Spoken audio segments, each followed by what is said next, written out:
ကေးလို့လူသိများတဲ့ကျန်းကျဲခိုင်ဆိုတဲ့အထက်တန်းကျောင်းသားလေးတယောက်ရှိတယ်သူဟာတဦးတည်းနေထိုင်ပြီးအလွန်အမင်းအထီးကျန်ဆန်ကဘဝကိုစိတ်ကုန်နေတဲ့လူငယ်လေးတယောက်ပါသူ့မိဘတွေကသူ့ကိုထားသွားခဲ့ကြတာကြောင့်သူအခုလိုဖြစ်နေရတာပါဖခင်ဖြစ်သူကသွေးကင်ဆာနဲ့ဆုံးပါသွားခဲ့ပြီးနောက်မှာမိခင်ဖြစ်သူကလည်းသူ့ကိုပိုက်ဆံတချို့ပေးခဲ့ပြီးရုတ်တရက်ထားသွားခဲ့ပါတယ်ဒီလိုအဖြစ်အပျက်တွေကြောင့်သူဟာအလွန်အမင်းဝမ်းနည်းကြေကွဲပြီးဘဝကိုအတိတ်ပဲမဲ့စွာဖြတ်တန်းနေရပါတယ်留下了钱这些钱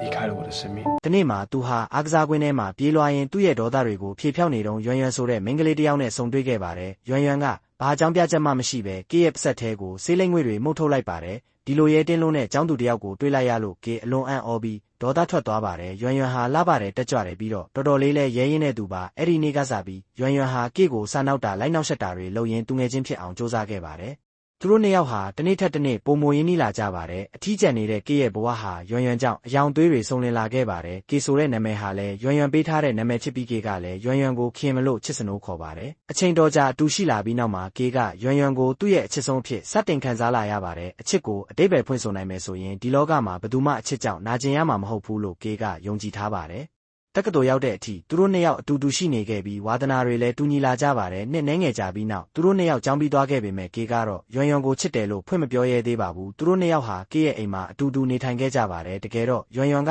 ကေကိုအစောကြီးကတည်းကချင်းကပ်ခဲ့တာဟာကေကလည်းသူမလိုပဲမိဘမဲ့တယောက်ဖြစ်နေတာကိုတီးလို့ပါရွှံရဲ့မိဘတွေဟာလည်းသူမအထက်တန်းကျောင်းသားဘဝမှာကားအစီးတင်းနဲ့ဆုံးပါသွားခဲ့ကြတာဖြစ်ပါတယ်ညတညမှာသူတို့နှစ်ယောက်ရုပ်ရှင်ကြည့်နေရင်ကေကသူ့ခံစားချက်ကိုဖွင့်ပြောဖို့စူးစမ်းခဲ့ပေမဲ့ရွှံကသူမမိဘတွေဆုံးပါသွားတဲ့အကြောင်းကိုပြောရင်းဝမ်းနည်းပူဆွေးနေတာကြောင့်မပြောဖြစ်ခဲ့ပါဘူးရွှံကကေကိုငါချစ်တဲ့လူကိုမဆုံးရှုံးကျင်တော့ဘူးနင်လည်းအပါဝင်ပဲလို့ပြောလိုက်ပါတယ်အဲ့ဒီအချိန်မှာပဲကေဟာသူ့ဖခင်လိုပဲသွေးကင်ဆာယောဂခံစားနေရတာကိုသိလိုက်ရပါတယ်သူသားရွှံကိုချစ်တယ်လို့ဖွင့်ပြောလိုက်ရင်နောက်ပိုင်းမှာသူတည်သွားတဲ့အခါရွှံထပ်ပြီးဝမ်းနည်းရမှာကိုသူစိုးရိမ်ဒါကြောင့်သူ့ယောဂအကြောင်းကိုဖုံးကွယ်ထားဖို့ဆုံးဖြတ်လိုက်ပါတယ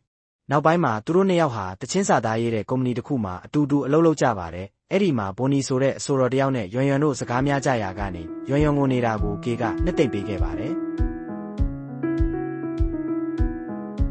်အဲ့ဒီနောက်မှာကေရဲ့ယောဂါဟာပုံမိုဆိုးရွားလာပြီးသူအသက်ရှင်ဖို့တစ်နှစ်ပဲလိုတော့တယ်လို့ဆရာဝန်ကပြောလိုက်ပါတယ်ကေကရွှံကိုလူကောင်းတယောက်နဲ့လက်ထပ်စေခြင်းတယ်လို့ပြောတဲ့အခါရွှံကနင်းနဲ့လက်ထပ်လို့ရတာပဲနင်းကလူကောင်းတယောက်ပဲဟာလို့ပြန်ပြောပါတယ်ဒါပေမဲ့ကေကလူကောင်းဆိုတာအလောက်ကင်ကောင်းပြီးကျမ်းမာရေးလည်းကောင်းရမယ်ငါကအဲ့ဒါတွေနဲ့မကိုက်ညီဘူးလို့ညင်းလိုက်ပါတယ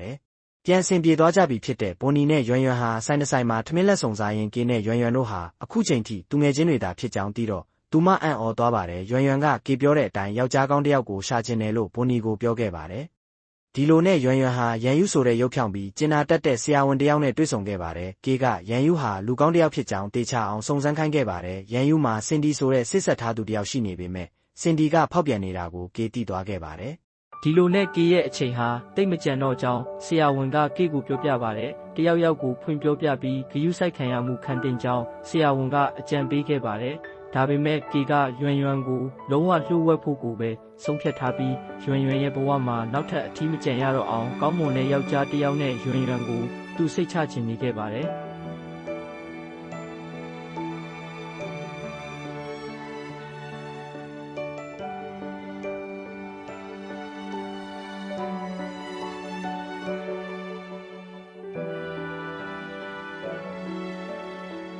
်ကေကရန်ယူနဲ့ဆစ်ဆက်ထားတဲ့စင်ဒီရဲ့ဖောက်ပြန်ထားတဲ့တက်တွေကိုဘွန်နီရဲ့အကိုကနေတဆင့်ရှာနိုင်ခဲ့ပါတယ်ပြီးတော့ဒီတက်တွေကိုရန်ယူစီကိုပို့ပေးလိုက်ပြီးရန်ယူနဲ့စင်ဒီကိုလမ်းခွဲအောင်သူလုပ်ခဲ့ပါတယ်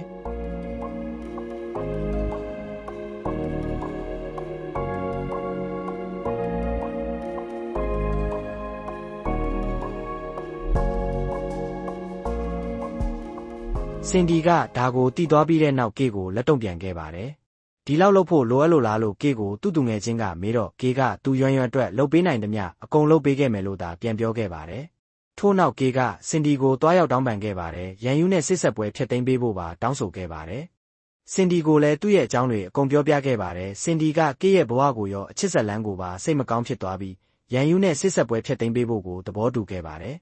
်ဒါပေမဲ့စင်ဒီကဓာတ်ပုံဖန်တီးသူတယောက်အနေဖြင့်ကေကိုအပေးယူအနေနဲ့တေဆုံးခါနီလူတယောက်ရဲ့ခံစားချက်ကိုအမှုပညာဖန်တီးခြင်းနဲ့ဆိုပြီးအပေးယူလုပ်ခဲ့ပါတယ်ဒီလိုလုပ်ရဟာတရားလွန်ပေမဲ့ကေဟာလက်ခံခဲ့ပါတယ်ဒီနောက်မှာတော့ကေဟာစင်ဒီကိုသူမရဲ့အမှုပညာဖန်တီးခွင့်အပြည့်အဝပေးခဲ့ပါတယ်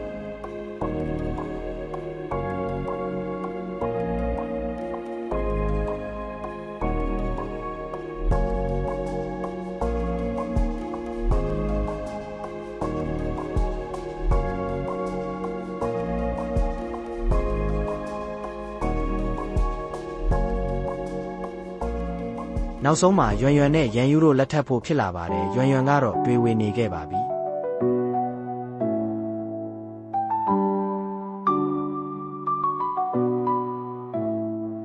ရန်ယူကရွံရဲ့သဘောအတိုင်းသူတို့သမီးဝတ်စုံကိုကေကိုရွေးခိုင်းခဲ့ပါတယ်ပြီးတော့ကေကိုလည်းဒါဟာသူငယ်ချင်းဖြစ်သူကိုနောက်ဆုံးအကြိမ်လုပ်ပေးနိုင်တဲ့အရာပါဆိုပြီးတော့သူ့ရဲ့သဘောထားကိုပြောပြခဲ့ပါတယ်ဒီအရှိတရားကိုကြားပြီးတဲ့နောက်မှာကေဟာနက်နက်ရှိုင်းရှိုင်းကိုတုံ့လုံနေခဲ့ပါတယ်ဒီနောက်မှာတော့ကေဟာရွံနဲ့အတူမင်္ဂလာဝတ်စုံသွားရေးခဲ့ပါတယ်ရွံအတွက်အလားအဆုံးသူတို့သမီးဝတ်စုံလေးသူရေးပေးခဲ့ပါတယ်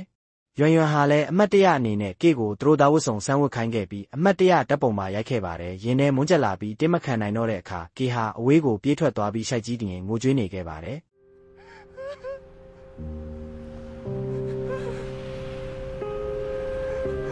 စင်ဒီကတော့ကေတို့ရဲ့ဖြစ်ကြောင်းကုံစင်ကိုအကုန်သိနေခဲ့ပြီးကေကိုဂယူနာဒေါသတွေဖြစ်နေခဲ့ပါတယ်ကေကိုလက်ရှိအခြေအနေထက်အများကြီးထိုက်တန်ကြောင်းဂယူဆိုင်မှုတွေနဲ့ထိုက်တန်ကြောင်းကိုပြောနေခဲ့ပါပြီကေကတော့သူဟာလည်းအသက်ရှင်ခြင်းကြောင်းချေရတဲ့သူနဲ့အိုမင်းမသွားခြင်းဘူးထင်နေတာလားလို့ပြန်တုံ့ပြန်ခဲ့ပါတယ်အရာအလုံးကတော့မှုံဝါးနေခဲ့ပါပြီမင်္ဂလာဆောင်မှာကေကရွံရဲ့မိသားစုကိုစားရွံကိုရန်ယူရဲ့လက်ထဲကိုထည့်ပေးခဲ့ရပါတယ်ကေဟာအလွန်မင်းနာကျင်နေပေမဲ့ရွံပျော်ရွှင်ဖို့အတွက်အပြုံးနဲ့နှုတ်ဆက်ခဲ့ပါတယ်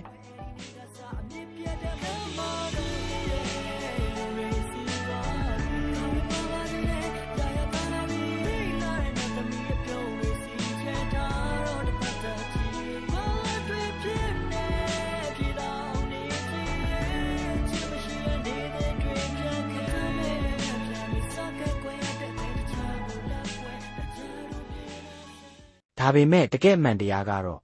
ရွံဟာကေမှာယောဂရှိနေတာကိုအစောကြီးကတည်းကသိနေခဲ့တာပါကေစိတ်အေးထားနိုင်အောင်လို့သာသူမကဘာမှမသိသလိုဟန်ဆောင်ခဲ့တာဖြစ်ပြီးကေစိတ်အေးလက်အေးတေဆုံးနိုင်အောင်လို့ကေဖြစ်စေခြင်းတဲ့အတိုင်းရန်ယူနဲ့လက်ထပ်ဖို့အထိလှုပ်ဆောင်ခဲ့တာပါမကြခင်မှာပဲရွံဟာရန်ယူကိုအနူးညွတ်တောင်းပန်စကားပြောခဲ့ပြီးကေရှိရာစီကိုထွက်သွားခဲ့ပါတယ်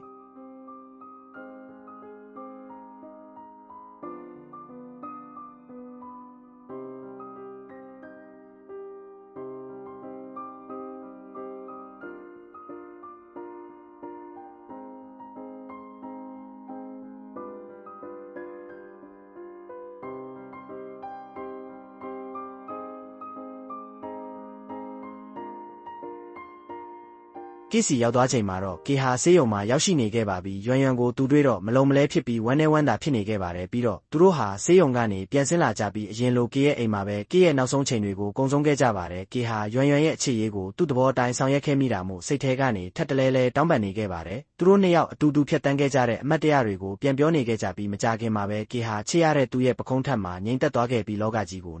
အုပ်ဆက်သွားခဲ့ပါပြီကေတေဆုံးသွားပြီးနောက်မှာရွံဟာအသက်ရှင်ဖို့စိတ်ဆန္ဒမရှိတော့တာကြောင့်ကေနောက်ကိုလိုက်သွားဖို့ဆုံးဖြတ်ခဲ့ပြီးကိုအဆုံးစီရင်ခဲ့ပါတယ်